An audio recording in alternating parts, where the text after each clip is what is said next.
काल माझा होता शुक्रवार आणि मला एका ठिकाणी सवासण म्हणून पण बोलवलं होतं, म्हणून मी घातली होती साडी. मी घरची पण पूजा केली, पूजा पोथी वाचली आणि तिकडे सवासण म्हणून गेले. तिकडे काही शूट करू शकले नाही कारण की तिकडे खूप सारी गर्दी होती. नंतर आज सकाळी आम्हाला जायचं होतं कुठेतरी बाहेर. त्याच्यासाठी लवकरच पोहे बनवायला घेतले. तुळजाच्या बाबांना खायचे होते. नंतर रात्रीचा काही भात शिल्लक होता, तो भात फ्राय केला. त्याच्यानंतर तुळजाला आणि तिच्या आजीला खायचा होता उपमा. मग त्यांच्यासाठी उपमा बनवला आणि आम्ही रेडी झालो आणि आम्ही गेलो डॉक्टरकडे वेटिंग होतं, म्हणून तिथे आम्ही थोडा वेळ वेट केलं. तुळजाला काही बसवत नव्हतं म्हणून ती अशी फिरत होती. फायनली आमचा नंबर आला.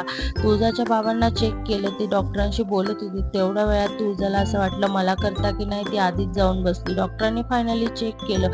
तिथून आम्ही गेलो रिलायन्स मॉलला. तिथे आम्हाला काही शॉपिंग करायची होती, पण तिथे आमचं दोघांचं काही नियोजन बसलं नाही, म्हणून आम्ही घरी आलो. पण आता आम्ही पुन्हा जाणार आहे. तुम्हाला पुढच्या ब्लॉगमध्ये नक्की दाखवते आम्ही